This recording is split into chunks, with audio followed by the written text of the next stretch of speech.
What's up, guys? It's been a bit. I haven't done a video like this in a minute. I've been focusing on my businesses and other things in my life that just felt a little more impactful to actually improving my life. So I haven't really been focusing too much on political commentary or keeping up with the news cycle. It is, it's been, it's been good, honestly. But unless you've been sort of hiding from the outside world for the last week, you probably already know that the U.S. and Israel have started bombing Iran. Iran has been responding to those attacks, and it's kind of a big deal, you know. And so I thought I'd jump on and just do a little video about it on my way up to work today. So I mean, this, if you don't know the history of this,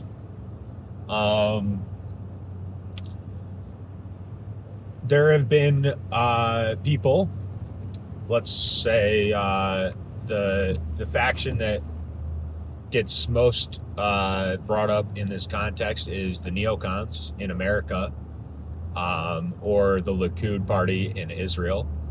They are essentially the same entity, the same people. They have all the same goals and beliefs. And they have wanted this war with Iran for decades. You can find clips of Benjamin Netanyahu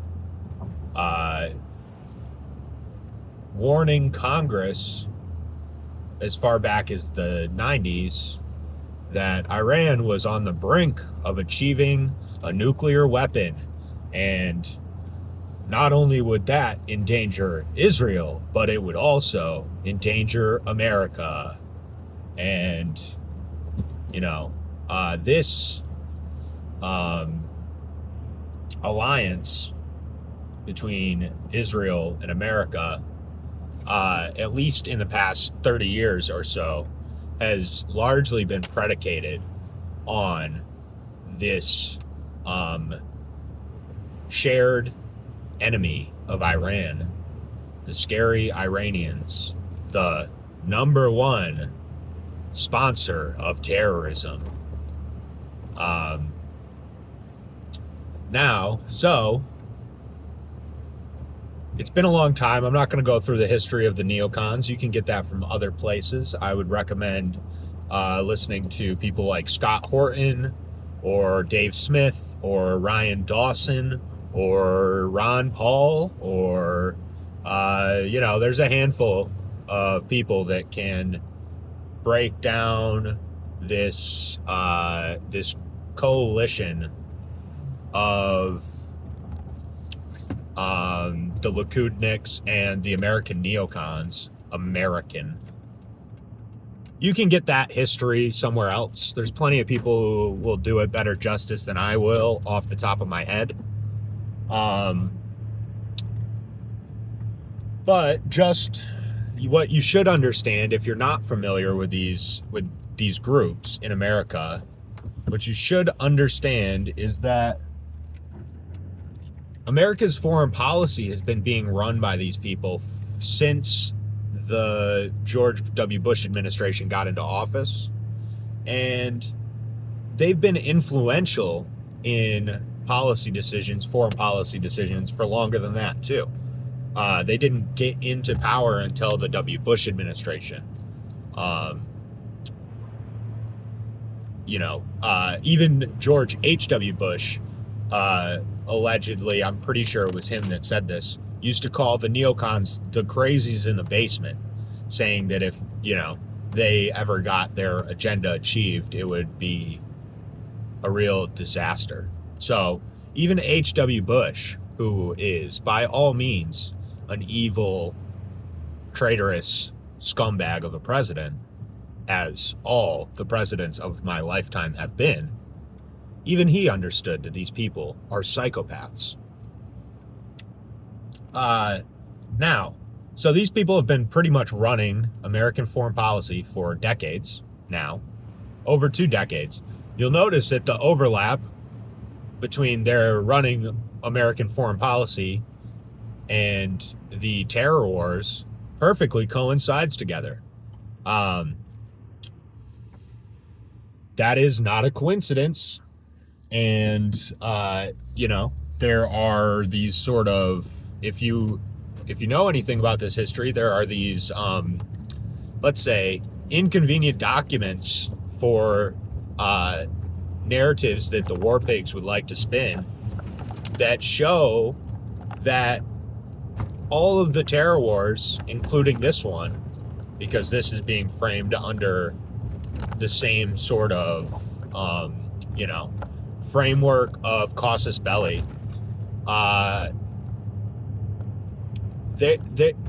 these are long-term plans and goals of this faction of American. I'm going to keep doing scare quotes when I say American for these people. These are long-term plans and goals of this faction. And they've largely been, I'll say, the way I will put it is in cahoots with the Likudniks in Israel to affect these plans and to sell these wars to the American people. And so they finally got their war. They finally found a president who was stupid enough to enter into this conflict with Iran. And, the history of this conflict has yet to be written. I'm going to do some speculating about the way that I see it going based on people who understand geopolitics better than me, in my opinion. But just know the history of this is not, the tales being spun by the Trump administration about this conflict and its causes and the lead up to it are almost all bullshit.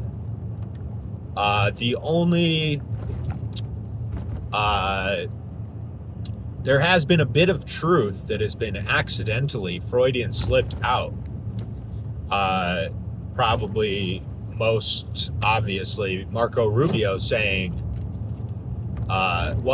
we knew that Israel was going to do this attack with or without U.S. support, and so our options were either join in the conflict with Israel, and that will allegedly, stop some of the damage being done to our bases in the region, or our other option was to not do that and have higher casualties and unpreparedness and, reap the fallout from that. So that's kind of true, is what, if you can read between the lines there, and it's not even really hard to, what he's saying is Israel decided that they were going to launch these attacks, and so they caused us to get into this conflict. They forced our hand, is essentially what he's saying.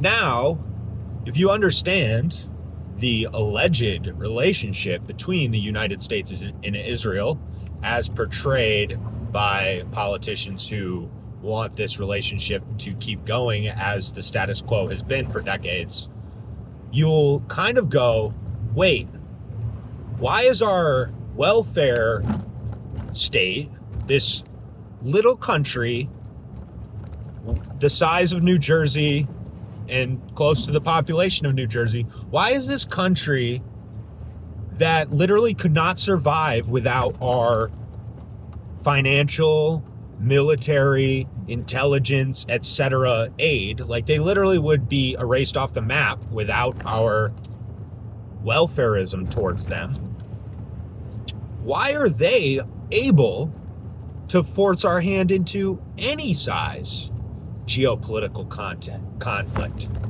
Not to mention a gigantic one that allegedly our leaders did not want to become involved in.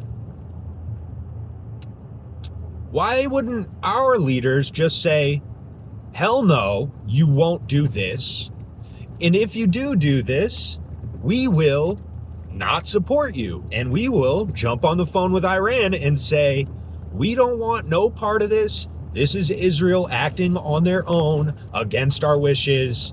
Do what you do to them, but don't touch us, because then we will have to get involved, right? That would be the obvious reaction of a normal country dealing with a normal client state of theirs. But that's obviously not the relationship. The relationship is obviously much different than that.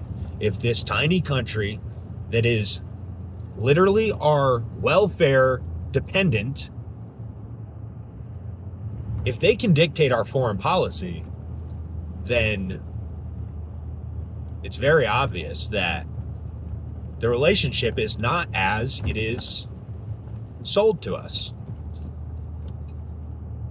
And that is obviously what leads to all this speculation. You know, people can cry about anti-Semitic conspiracy theories all they want, but until you have a convincing answer for why this relationship persists in this way, then you're gonna get them. I mean, what else would it be? Like, this like strong arming of America would not work for any other country. Not only that, any other country doing this to America would likely be on the receiving end of missiles, not being defended by our missiles, while our leaders, our military experts, say that we're running out of defensive and, at some point, sooner than Iran, offensive missiles. If you can't admit that, then you're dishonest. You are not trustworthy. You cannot be taken seriously. So this relationship is different. This video is not going to be long enough to speculate on all of that. But, you know, something Epstein, something Robert Maxwell, something JFK, something LBJ Demona, something Promise Software scandal, something, you know. If you guys want, I'll do a video on that, because I have spent much time down the rabbit holes. And so I do know something about these things. But, like I said, different video, different day. So that's where we're at. We joined Israel in this military operation. Of course, it's not a war, because it's not a war if we don't declare it through Congress, because if we said it was a war, but we didn't declare it through Congress, then that would be illegal. And then maybe we'd actually be held to the standard of the Constitution, which conservatives jerk off to when it suits them and throw in the trash when it suits them, which is hilarious, because that's the only demographic in America, like boomer neocon Fox News watchers. That's the only demographic in America that supports this war. And it's so funny how quickly these people's brains can be turned into mush by their allegiance to Donald Trump, their allegiance to the Republican Party. It's sad, it's pathetic, and truthfully, I can't say what I think should happen to these politicians, because it's likely illegal. Although their actions are illegal and in my opinion, treasonous. And you know what the penalty for treason is? Yeah, that's where I'm going. Anyway, so it's just that's where we're at with this sort of thing. We did join the conflict with Israel, and it appears that there's no plan. Like, we did kill the Ayatollah. So, it seems like what the Trump admin wanted to do, or at least what Trump wanted to do, was do these strikes again, kill the Ayatollah, and then declare regime change victory and back off. The problem with that is that Iran, when presented with the option to have a ceasefire after the Ayatollah was killed, they said, fuck you. And unless you're just like a brain dead idiot, that makes perfect sense. Why would, if over the summer we made this whole deal, oh, well, it's about nuclear weapons and their nuclear enrichment capabilities, blah, blah, blah, blah, blah. And then we bombed their nuclear facilities at Fordo and Nahansk and whatever. We bombed those. We said, oh, they've been set back decades. And also, by the way, we did that bombing while we were currently in negotiations with the Iranians. So we were conducting these negotiations under false pretenses as a sneaky and dishonorable way to sneak attack them. So we did that. And then 6 months later, or whatever, a handful of months later, our leaders, over the past couple months, we've had the psychopaths in Washington like Lindsey Graham and Mark Levin, Ben Shapiro, Mike Huckabee, Ted Cruz, all these literal demons in human skin suits. They've been sort of exploring new ways to justify intervening on behalf of Israel in Iran. How can we sell this to the public? How can we drum up support for this military, strike that we want to, or operation that we want to conduct? And it seems like they finally settled on, fuck it, we'll just do it. Because this is a wildly unpopular policy, and yet these people have decided to do it anyway. And this is the kicker. They did the exact same thing. They were in the midst of negotiations.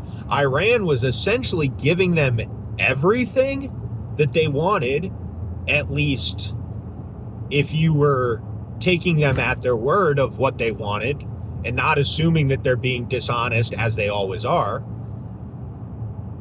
So once again, we were negotiating under false pretense, knowing full well that we didn't want the negotiations to lead anywhere, and then snuck attack Iran again under these false pretenses of negotiations, to which the fallout of will be unknowable for now. But over decades, this treachery of our foreign policy establishment is going to become a real problem in geopolitical conflicts, negotiations, all of that for our country. It's going to be a real problem because we have attached ourselves at the hip to Israel, which is a pariah state at this point. and continues to devolve into more and more of a pariah state on the world stage. So we've completely attached ourselves to this country. We, as a result of that, are becoming a pariah state in addition to all our other foreign adventurism.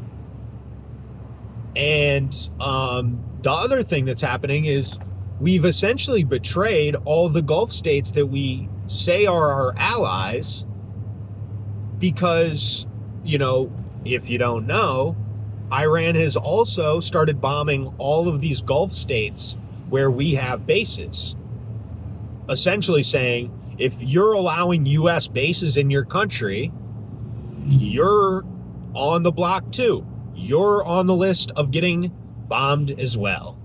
And so all those countries have not been receiving more and more support as far as like anti-missile defense because we've been giving it to Israel. And they're asking for defense and support in their defenses against these Iranian attacks. And they are not receiving them because Israel has been receiving them. And so they are realizing that actually the reality of it is the United States will betray them at the drop of a hat because our main priority as an ally and partner in the region is Israel. And so I'm just wondering, how long do you think that's going to last? How long do you think these Gulf states are going to remain our ally now that they realize that the United States could give a shit if they get bombed? Do you think we're going to have bases in their countries for long? I don't. So that's just a few things to think about as far as the fallout from this this whole thing. This will have ramifications for decades. It is going to continue to add to the bad reputation of America on the world stage for years and decades to come. And I just see this being like, we're going to look back on this decision by the Trump administration, who has essentially sold out his base entirely. I guess, hold on a sec. I'll get to that in a second. But we're going to look back on this for decades to come as one of the most catastrophic geopolitical foreign policy decisions that's ever been made in our country's history. And Donald Trump bears full responsibility for that. And as I said, I have feelings about what should be done to treasonous traitors of that ilk. So I'll leave it at that. Now, domestically, now we get to the fun part, the real fun part for people like me and people like many people I know. Because, see, I'm a right winger. I am disgusted by and the outright enemy of the left in America. I want them nowhere near political power. It is one of the scariest things, in my opinion, that could happen over the next handful of years is the left regaining power in this country. I really do not want that. And this administration, you know, the lead up to this administration coming into power, on the campaign trail, this administration had won the culture war, actually. I mean, not forever and always, but there had been this major turning of the corner away from wokeist progressivism, far leftism, many of the things that have plagued our domestic culture in this country. The immigration crisis, all of that stuff, like mass deportations became a super majority popular issue. And so this administration came into office with this gigantic amount of support. You could even term it a mandate for a return to, actually having a distinct American culture be allowed in our country.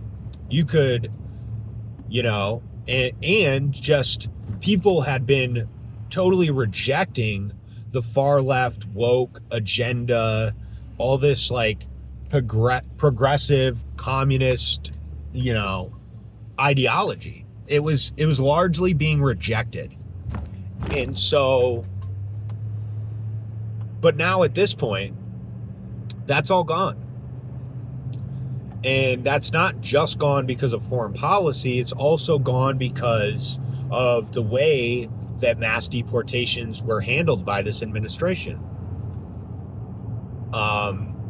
There were many options for ways to deal with the problems that, this administration was essentially elected to solve and fix. I've talked about that in another video. Let's just say the optics of the way that mass deportations were handled were really bad. They made all these like corny freaking hype videos. Oh, we're doing mass deportation, guys. Homeland Security came out with a new music video edit. And meanwhile, the deportation numbers were lower than Obama or Biden era. So they made this big show of mass deportations instead of just doing them. And they did whatever. They did it all in the stupidest way possible. But then also all the foreign policy since Trump got into office, between the first strikes in Iran, now this war in Iran, Venezuela, the failure to end the war in Ukraine, if you know anything else, there's all these other countries we've been bombing the shit out of. So there's been all the Greenland stupidity. Like, all of this shit is so stupid and such a, like, unnecessary, whatever. Anyway, between all that stuff, this administration has completely lost all that momentum that they had coming into office. And so now it's very likely, I would say, almost certain, that the left is going to destroy the right in the midterms. Then the next 2 years after the midterms are almost assuredly to be, if this conflict isn't still going on, which who knows, maybe it will, it's going to be this lawfarism between the left in Congress and the Trump administration. There's probably going to be more impeachment attempts. There's probably going to be all this shit. And so none of the agenda that Trump was elected to fix is going to get fixed. And, I hope he does get impeached. Of course, he won't get impeached because of the war, because the left is only positioning themselves as against the war because it's politically advantageous to their electoral politics, of course, right? Like, obviously, unless you're being dishonest. And truthfully, the other thing that's happened is 2028, JD Vance is toast. Gone. Absolutely not happening. Marco Rubio, are you fucking kidding? Pour some cinder blocks around his feet and drop him in the ocean. Anyway, so if, I've already kind of alluded to what my proposed solutions are for these politicians that have put us into this predicament. The problem is the only people that will agree and effectuate those changes would not distinguish between the administration and all the right-wingers like me who hate this administration. And so, you know, to actually get the outcome I want pertaining to the people in this administration, I'd essentially be signing my own suicide note too. And the country's suicide note, because if the left wins again, this country's going to devolve in a pretty drastic and serious way.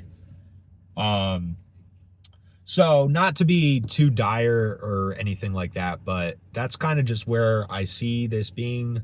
I think the Trump administration has made such a gigantic mistake with this. There's no coming back. Trump's legacy will be this. Trump's legacy will be the Epstein files, the war with Iran, and the selling out of his base and his country to foreign interests. That's it. And I think aside from like that's the thing, is like, we have huge problems in this country and we have real enemies within our own country. But the problem is the enemies are left and right. And this administration is my enemy. But anybody that the left puts up on the ticket next year for the midterms or in 2028, they're also my enemy. And for any right-winger that is not brain dead, you understand the predicament that this puts us all in. Because on the left, we have people that want to throw us in the gulags. And on the right, we have people that want to destroy our livelihoods because of anti-Semitism. So essentially, all the levers of power in this country hate me. And that's a scary place to be. But I'm not blackpilling. You shouldn't blackpill. There are positive things that can come of this. It will likely get worse before it gets better. Anyway, sorry guys, kind of a depressing video, but it's where we're at. Ron Paul was right about everything. Here's the takeaways. Ron Paul was right about everything. The neocons were wrong about everything. And as far as nationwide politics, national electoral politics, we're fucked. Pretty much. So put your focus elsewhere, I guess. I hope Thomas Massey runs. That would be a possibility way that I see us like getting sort of out of this, but it's pretty dire in national electoral politics otherwise. And on the world stage too. You know, I think the unipolar moment is over, and who knows what that brings, but it's probably not going to be good for us here. Anyway, maybe I'll do some more videos sometime soon, guys. Like I said, I've been focusing on other stuff, but it's a little too big not to talk about it, and at least drop a little video and give my thoughts. Let me know what you think. Also, it seems like we're kind of being revealed as not as strong as we thought we were. Not as strong as the world thought we were. And that's going to have ramifications for years to come too. So let me know what you guys think. Let me know where your head's at. Don't despair. Don't blackpill. That is not cool. And it doesn't help you. Focus locally if national politics is too depressing. That's my advice. Anyway, guys, keep your head up. Good luck out there. Peace.